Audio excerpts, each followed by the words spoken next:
Salut et bienvenue dans cette nouvelle vidéo. De ce côté, tu peux voir l'Égypte, de ce côté, la Jordanie, et juste derrière moi, il y a l'Israël. Et dans cette vidéo, je vais te montrer des choses à faire dans ce pays surprenant que je connaissais pas du tout. C'est Sacha qui va m'accompagner, qui va surtout piloter le drone et la voiture. Ça va, il me paye en houmous et shawarma.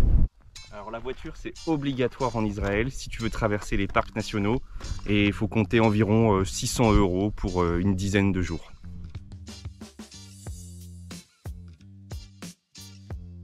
Bon, j'avoue, j'ai loupé un virage. Ok, c'est bon. Moi, je vais rester pour 10 jours et je vais te montrer ce que j'ai réussi à faire pendant cette période. On atterrit à Tel Aviv, puis on ira à Jérusalem. Ensuite, nous visiterons la mer Morte et ses paysages alentours, puis direction Eilat, au niveau de la mer Rouge. Et enfin, on remontera jusqu'au nord pour voir la mer de Galilée et la ville d'Acre. Sur ma chaîne, tu pourras voir bientôt des vidéos plus en détail sur chaque lieu mentionné. D'ailleurs, n'hésite pas à t'abonner à ma chaîne si ce n'est pas déjà fait. Ouais, allô Viv? Ouais, comment ça va? Ça va bien? Attends, je suis occupé là, Tel Aviv. On vient juste d'arriver à Tel Aviv, que tu peux voir derrière moi, au bord de la mer. Mais on va pas rester ici très longtemps. Après, on va visiter d'autres parties d'Israël.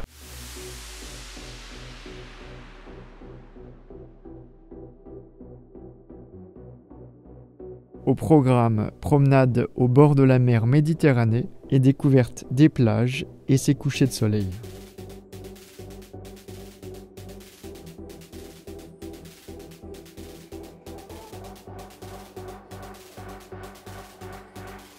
À Tel Aviv, tu peux aller dans la partie moderne, mais aussi dans le vieux Jaffa, que tu peux voir avec ses petites ruelles étroites.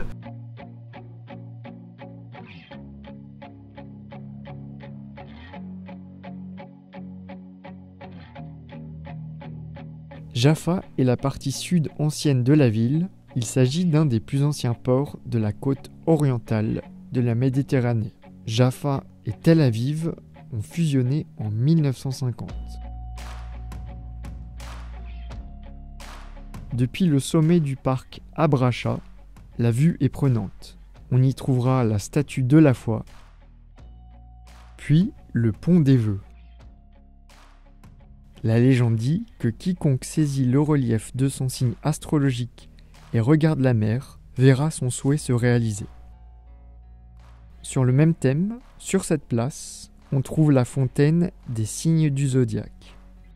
Et juste derrière, l'église Saint-Pierre construite au XIIIe siècle, c'est ici qu'habita Napoléon Bonaparte pendant sa campagne d'Égypte en 1799. On visite ensuite le musée Ilana Gour, du nom de l'artiste que j'ai eu la chance de croiser en montant des escaliers. Le musée possède une collection de plus de 500 œuvres, créées ou simplement collectionnées par l'artiste. De plus, les terrasses offrent une belle vue sur la vieille ville. Après, on se dirige vers la tour de l'horloge de période ottomane et on s'enfonce dans le marché aux puces pour trouver tout et surtout n'importe quoi. Et voilà, je viens juste d'arriver à Jérusalem. On se trouve ici juste au niveau de la porte de Jaffa et on va entrer dans la vieille ville. On va voir plein de monuments qui regorgent d'histoire.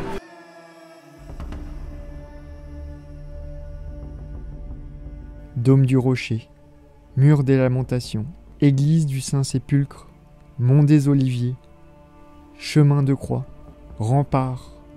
Il y a tellement de choses à voir à Jérusalem que je ferai une autre vidéo spécialement à son sujet.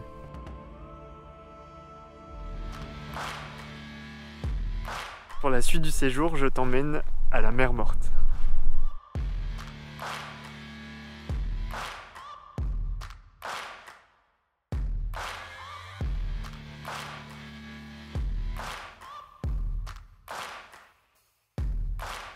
À côté de la mer Morte, tu peux aller visiter la forteresse de Masada. Perchée dans le désert de Judée, la forteresse est aménagée par Hérode le Grand au 1er siècle avant Jésus-Christ.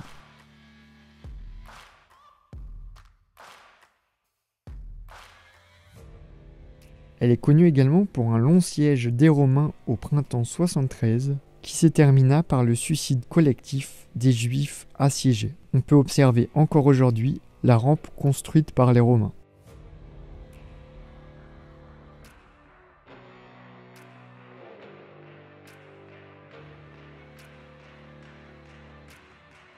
Au pied de la forteresse, tu trouveras un désert qui fait penser au paysage de la Lune.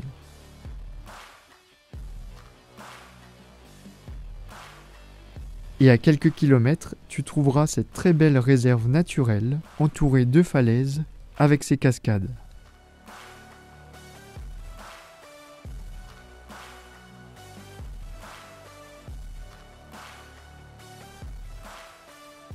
Sur la route d'Eilat, tu trouveras la rivière Tamar. Tu peux voir autour de moi, le paysage est assez sec mais magnifique.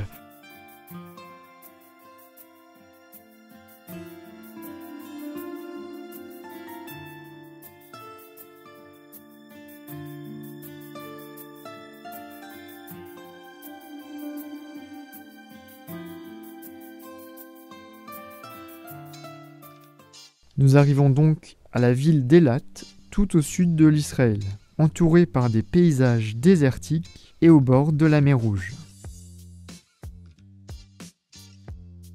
Au programme, détente, masques et tuba, gastronomie, ainsi que de nombreuses randonnées.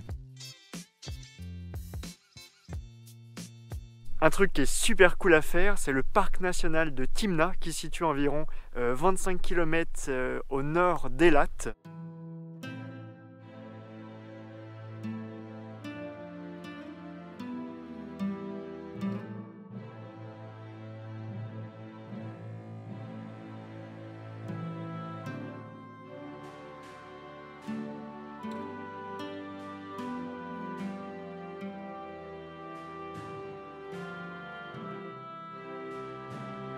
On a décidé de rester à Nazareth, qui est une situation assez centrale dans le nord d'Israël, pour pouvoir aller visiter la mer de Galilée, Acre et d'autres endroits intéressants. Et ici tu peux voir la basilique de l'Annonciation, et c'est à cet endroit que l'ange Gabriel aurait annoncé à Marie la venue de Jésus. C'est une église orthodoxe. Comme tu peux voir, son architecture, elle est quand même assez récente.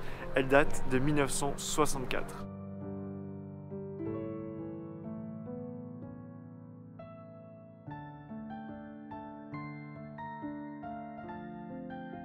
Tu peux voir la Vierge vue par différentes nationalités.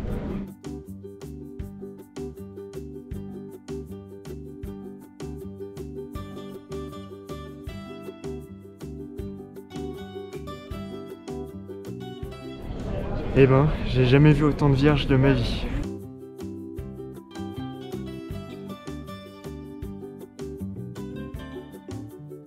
Et me voici arrivé à Tibérias, juste devant la mer de Galilée, sur laquelle Jésus aurait marché sur l'eau. Est-ce qu'on la tente ?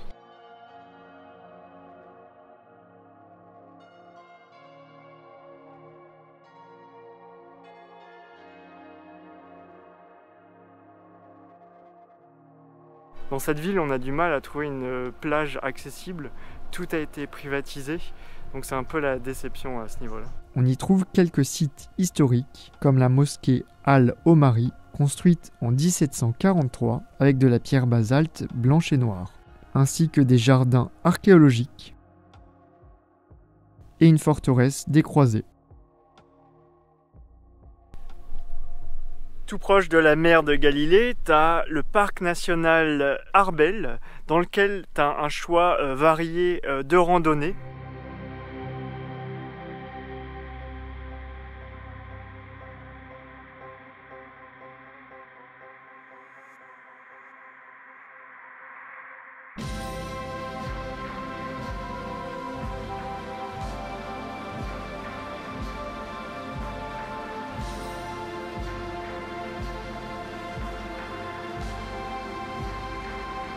Je te recommande vraiment cette randonnée. Il ne faut pas avoir le vertige, il y a quelques passages un peu pentus avec des escaliers au bord du vide, mais ça vaut vraiment le déplacement.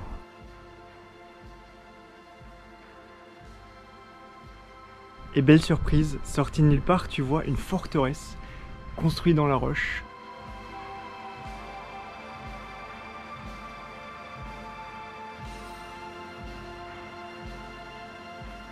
Bien avant ce voyage, ça fait depuis très longtemps que j'ai envie de visiter Acre. Au XIIe siècle, Acre est le principal port de la Terre Sainte, capitale de tous les établissements chrétiens au Proche-Orient, jusqu'à sa prise par les Mamelouks d'Égypte en 1291.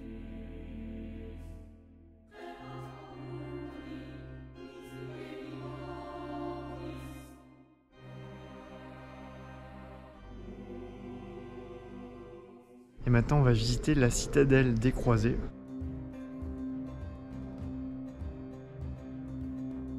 La citadelle réserve de nombreuses surprises, avec des animations immersives.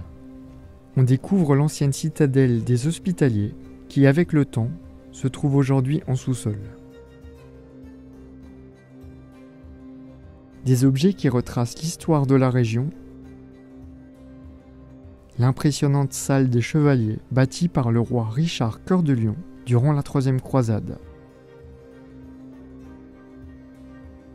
et les anciennes toilettes.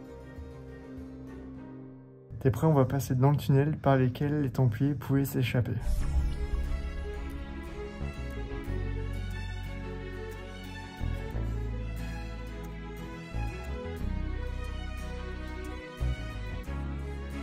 Aujourd'hui, le commerce continue de prospérer dans la ville. Il est agréable de flâner dans ces ruelles étroites.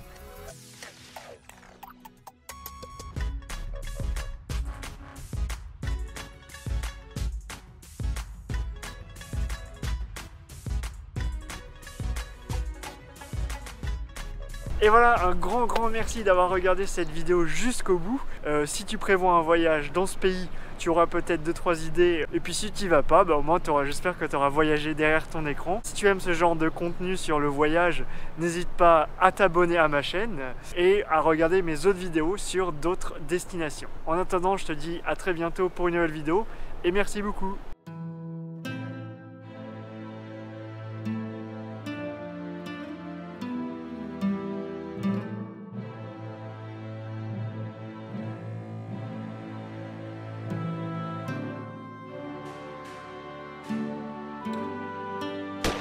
On marchait tranquillement et on a juste vu l'endroit où est née la Vierge Marie en fait. Bon, comme ça. Tout va bien. Voilà, tout va bien. Et je sais pourquoi est-ce qu'on l'appelle la mer Rouge.